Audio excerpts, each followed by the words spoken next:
السلام علیکم ورحمۃ اللہ وبرکاتہ۔ الحمد للہ الذی نزل الفرقان على عبده ليكون للعالمین نذیرا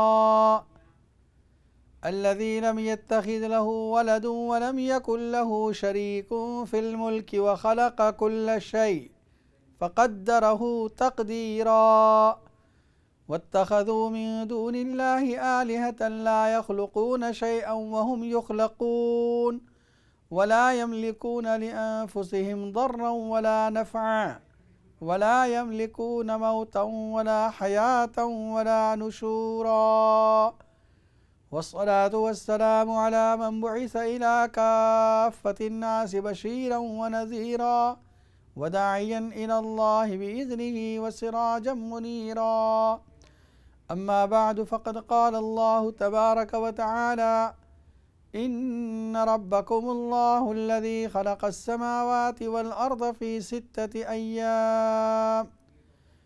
ستة أيام ثم استوى على العرش يغشي الليل النهار يطلبه حثيثا والشمس والقمر والنجوم مسخرات بأمره ألا له الخلق والأمر تبارك الله رب العالمين ادعوا ربكم تضرعا وخفية إنه لا يحب المعتدين ولا تفسدوا في الأرض بعد إصلاحها وادعوه خوفا وطمعا إن رحمة الله قريب من المحسنين صدق الله العظيم۔ ناظرین کرام، اس وقت آپ دیکھ رہے ہیں اقرا ٹی وی پر لائیو کیو این اے کا پروگرام دیکھ رہے ہیں، اور یہ پروگرام منڈے ٹو فرائیڈے اسی وقت نشر ہوتا ہے۔ پروگرام کی ترتیب یہ ہے کہ شروع میں کسی موضوع پر گفتگو ہوتی ہے، بعد میں آپ کے لیے لائیو کالوں کا سلسلہ جاری کیا جاتا ہے۔ جو ہم مسلسل گفتگو کر رہے ہیں سورہ اعراف کے بارے میں، اعراف اور جنت اور جہنمیوں کا تذکرہ ختم ہوا۔ اب یہاں پر اللہ تعالیٰ نے آسمان و زمین کی تخلیق کا اور اللہ کی اپنی قدرت کی کچھ نشانیوں کا ذکر فرمایا ہے۔ ان ربکم اللہ الذی خلق السماوات والارض، وہ بے شک تمہارا رب وہ اللہ ہے جس نے آسمانوں اور زمینوں کو پیدا کیا، فی ستۃ ایام 6 دنوں میں، ثم استوی علی العرش، پھر وہ عرش پر قائم ہو گیا۔ دیکھیے، اللہ تعالیٰ نے آسمان و زمین کو 6 دن میں پیدا فرمایا۔ اللہ چاہتے تو ایک لخت 1 سیکنڈ میں بھی پیدا ہو سکتا تھا، لیکن اللہ تعالیٰ نے 6 دن میں پیدا فرما کر انسان کو سکھایا کہ کام اطمینان سے کیے جائیں۔ جلدی کرنا یہ مطلوب نہیں، عجلت یہ پسندیدہ نہیں، بلکہ اطمینان کے ساتھ اچھی طرح کام کیا جائے، یہ اللہ کو پسند ہے۔ پھر یہ کہ وہ 6 دن اس لیے کہ جب آسمان و زمین نہیں تھے، سورج اور چاند نہیں تھا، تو پھر یہ دن کیسے ہوں گے؟ یاد رکھیے، قرآن مجید میں اللہ تعالیٰ نے رب کے پاس کے دنوں کو 2 الگ الگ تعبیر فرمائی ہے۔ وَإِنَّ يَوْمًا عِندَ رَبِّكَ كَأَلْفِ سَنَةٍ مِّمَّا تَعُدُّونَ، بے شک ایک دن تیرے رب کے پاس 1000 سال کے برابر ہے جو تم شمار کرتے ہو۔ یعنی ہماری کاؤنٹ کے اعتبار سے، ہماری کاؤنٹنگ اور شمار کے اعتبار سے جو 1000 سال 1000 ایئرز جو ہوتے ہیں، اللہ کے یہاں ایک دن ہے۔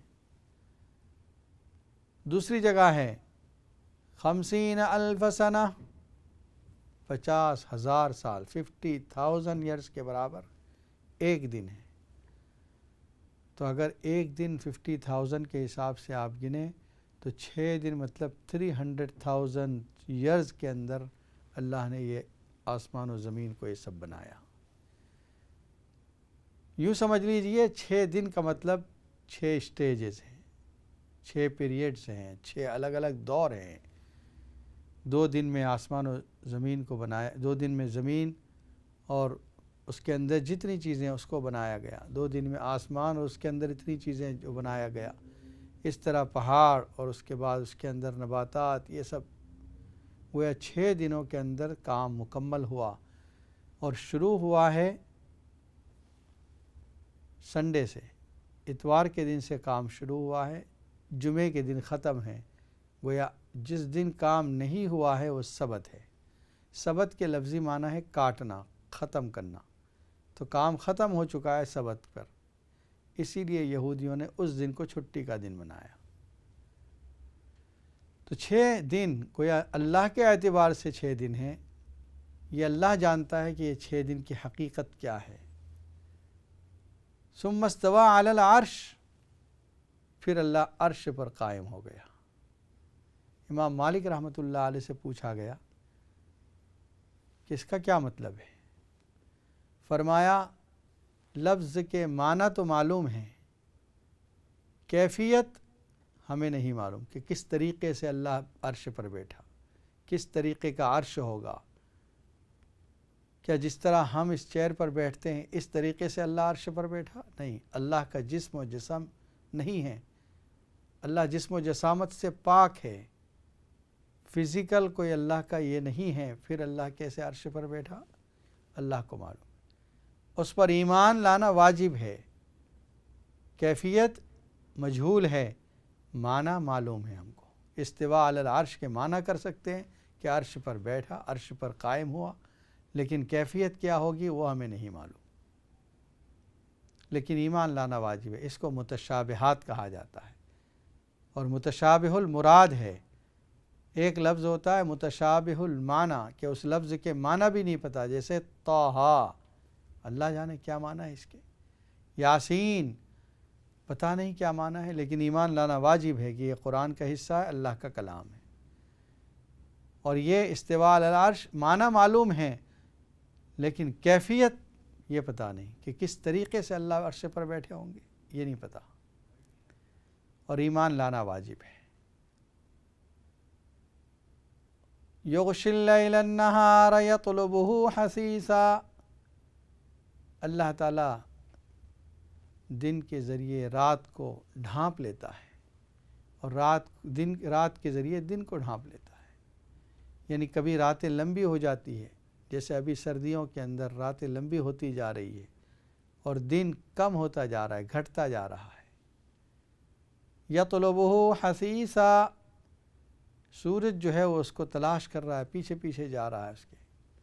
والشمس والقمر والنجوم مسخرات بامرہ، اور سورج اور چاند اور ستارے یہ سب اللہ کے حکم سے مسخر ہیں، فرمان کے تابع ہیں، جس کو جس کام پر جس ترتیب سے جس رفتار سے لگا دیا وہ چل رہا ہے۔ مسخر ہونے کے معنی یہ ہیں انڈر کنٹرول۔ تو اللہ تعالیٰ نے آربٹس پر جس ستارے کو، جس پلانٹ کو جس طریقے سے حکم دیا ہے وہ چل رہا ہے، یہ اس کی عبادت بھی ہے، یہ اس کی تسخیر بھی ہے۔ الا لہ الخلق والامر، خالق بھی وہی اور حکم بھی اسی کا۔ خلق کے معنی پیدا کرنا اور امر کے معنی حکم دینا۔ تو چونکہ اللہ تعالیٰ نے تمام چیزیں بنائی ہیں، انسان کو بھی بنایا ہے، اس لیے اللہ ہی کے حکم کے مطابق ہمیں زندگی گزارنا ہے، یہ اس کا سادہ مفہوم ہے۔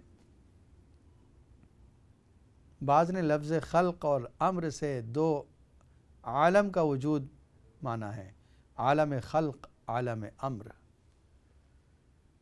دونوں میں فرق یہ کیا ہے کہ عالم امر کی جو چیزیں ہیں وہ جسم والی نہیں، فزیکل اس کا وجود اور ایگزسٹنس نہیں ہے، اللہ نے حکم دیا وجود میں آ گئی، ٹائم اس پر ایفیکٹ نہیں کرتا۔ اور خلق جو ہے ایک چیز سے دوسری چیز کا بنانا، یہ فزیکل وجود رکھتا ہے اور اس پر ٹائم یہ رکھتا ہے، ٹائم اس پر اثر انداز ہوتا ہے۔ قرآن مجید میں روح کو اللہ تعالیٰ نے امر کی طرف اشارہ کیا، وَيَسْأَلُونَكَ عَنِ الرُّوحِ قُلِ الرُّوحُ مِنْ أَمْرِ رَبِّي، روح رب کا حکم ہے، یعنی لفظ کون کی طرح 1 سیکنڈ میں پیدا ہوئی۔ ملائکہ فرشتے، ان کے بارے میں بھی امر کا لفظ آیا ہے، اور انسان کے لیے خلقہ کا لفظ آیا ہے، خلق الانسان فی احسن تقویم۔ انسان کو اللہ نے پیدا کیا، فزیکل وجود بخشا، مٹی سے بنایا اور اس میں اپنی روح، اپنے حکم ڈال دیا۔ تو خلق جو ہے یہ چونکہ ٹائم بھی لے رہا ہے۔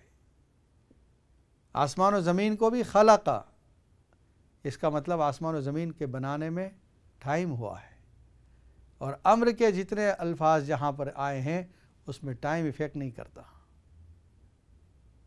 الا لہ الخلق والامر، سادہ سمپل معنی تو یہی ہے کہ اللہ تعالیٰ خالق بھی ہے، اللہ تعالیٰ کے حکم بھی ہم کو ماننا ہے۔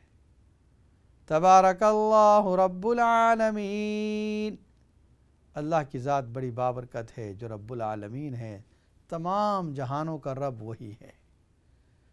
ادعوا ربکم تضرعا وخفیہ، پکارو تم اپنے رب کو گڑ گڑا کر اور چپکے چپکے۔ حضرت حسن بصری فرماتے ہیں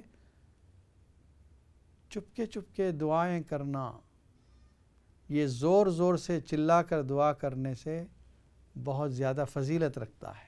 70 ٹائمز مور فضیلت ہے چپکے چپکے دعا کرنے کی۔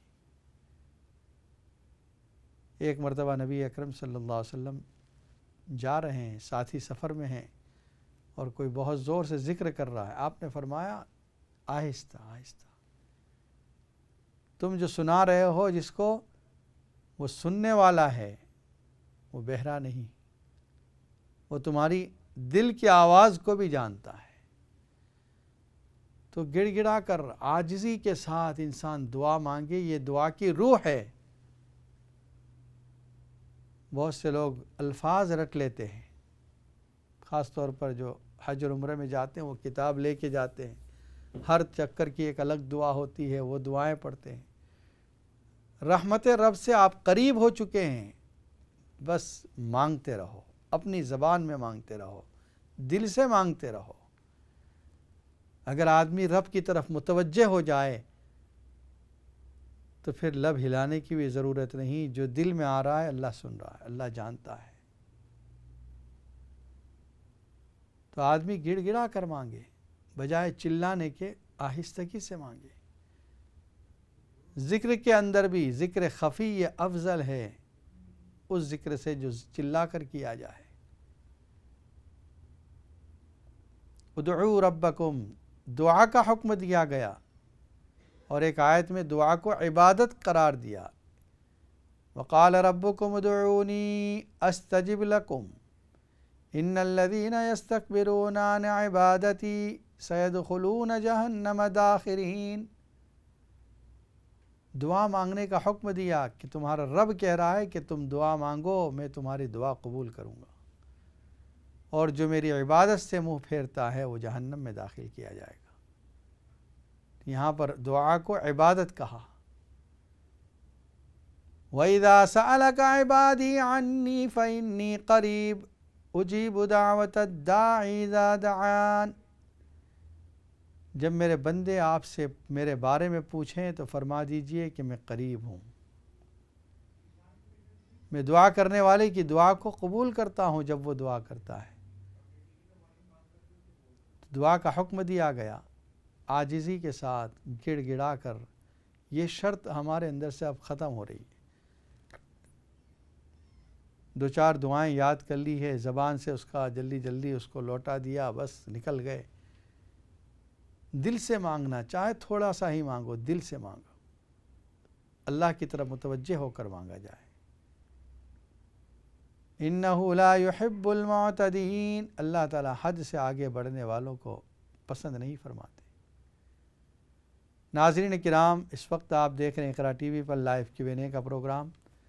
سوال و جواب کا یہ وقت شروع ہوتا ہے۔ اگر آپ کے ذہن میں کوئی سوال ہے تو آپ بھی اسٹوڈیو کے نمبر پر فون کر کے معلوم کر سکتے ہیں۔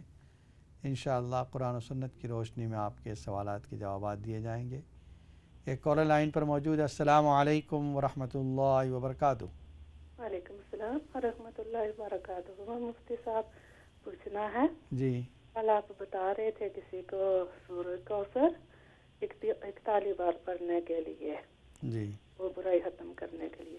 اگر بچوں سے برائی ختم کرنی ہے تو وہ 41 بار پڑھ کر کسی پانی پر یا جوس پر یا دودھ پر دم کر سکتے ہیں؟ ٹھیک ہے انشاءاللہ بتاتے ہیں. دوسرا یہ ہے کہ یہ کئی بار آپ بتا چکے ہیں سورہ بقرہ کا عمل گھر میں کوئی مسئلہ ہو شیاطین وغیرہ کا تو پانی سورۃ بقرہ پڑھ کر پانی پر دم کر کے سارے کونوں میں وہ چھینٹے مارنے کے لیے وہ میں 2-3 بار کر چکی ہوں. اچھا تو آپ کو تو کوئی گھر میں تکلیف ہے؟ کسی نے سورہ جن بتائی تھی. وہ سورہ جن پڑھتی ہوں تو وہ آوازیں آنے بند ہو جاتی ہیں. وہ دیواروں سے آوازیں آتی ہیں باہر سے. تو اگر چھوڑ دیتی ہوں تو پھر شروع ہو جاتی ہیں. پڑھنا شروع کرتی ہوں تو ختم ہو جاتی ہیں. تو پھر کیا کرنا چاہیے؟ یہ تکلیف کب سے ہے گھر میں؟ یہ پہلے تو نوٹس نہیں کیا مفتی صاحب. وہ تقریباً 1.5 سال سے میرے بیٹے کو مسئلہ ہوا تھا تو اسے کافی پرابلم ہوئے تھے. ابھی بھی ہیں لیکن وہ کسی کے پاس نہیں جا رہا, کچھ نہیں سنتا نہیں ہے. تو آوازیں وغیرہ بھی آتی ہیں. کسی وقت ایسا لگتا ہے جیسے گھر میں کوئی بالکل خاموشی ہوتی ہے, ٹی وی وغیرہ نہیں چل رہا ہوتا ہے. ایسے پتہ چلتا ہے کہ کہیں سے ٹیلی ویژن کی آواز آ رہی ہے, کوئی انگلش میں پروگرام چل رہا ہے. تو یہ تو دیواروں کی آوازیں جو ہوتی ہیں نا, وہ جیسے کوئی باہر سے کوئی کچھ پھینکتا ہے یا کوئی زور سے کچھ مارتا ہے, وہ بیڈ روم کی دیواروں سے یا کہیں نیچے بھی آتی ہیں. لیکن سورہ جن پڑھتی رہتی ہوں ہر روز 1 بار تو پھر بند ہو جاتی ہیں. بہت کم ہوتی ہیں یا بالکل ہی بند ہو جاتی ہیں. جیسا ہی چھوڑتی ہوں تو پھر شروع ہو جاتی ہیں. ٹھیک ہے سورۃ انشاءاللہ. بقرہ کا میں 2-3 بار کر چکی ہوں. یہ سارے کونوں میں پانی ڈال چکی ہوں. ایک اور عمل بتائیں گے, آپ دیکھتے رہیں پروگرام. جی شکریہ مفتی السلام صاحب, علیکم. دعاؤں میں. اور ایک اور لائن پر موجود ہے. السلام علیکم ورحمۃ اللہ وبرکاتہ. جی آپ لائن پر ہیں. ٹی وی کی آواز بند کر دیں. جی السلام علیکم. وعلیکم السلام. جی ارے ریڈیو کار لگے تو اس میں مولوی نے پیچھے جماعت میں بھی نماز پڑھی سکنی ہے گھر. ٹھیک ہے انشاءاللہ بتاتے ہیں. یہ بھی السلام علیکم ورحمۃ اللہ.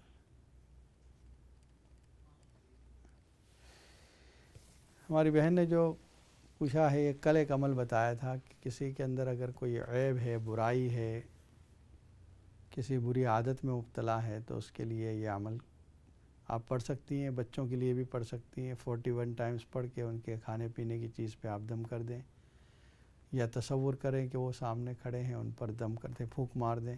اور اگر آپ ان کے اوپر دم کر سکتی ہیں تو بہت اچھا ہے. انشاءاللہ ان کی شرارتیں, ان کی بری عادتیں ختم ہو جائیں گی. دوسرا آپ نے جو اپنے گھر کا حال بتایا, کچھ آوازیں آتی ہیں اور ایسا لگتا ہے جیسے بیڈ روم کے اندر کوئی دیواروں پر مار رہا ہو کوئی چیز, تو آپ 2 عمل کریں.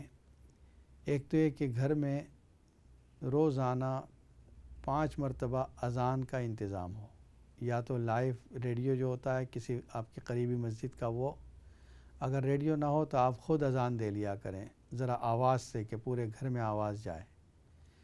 اور دوسرا سورہ مؤمنون کی آخری 4 آیتیں, افحسبتم انما خلقناکم عبثا, یہاں سے شروع ہوتی ہے.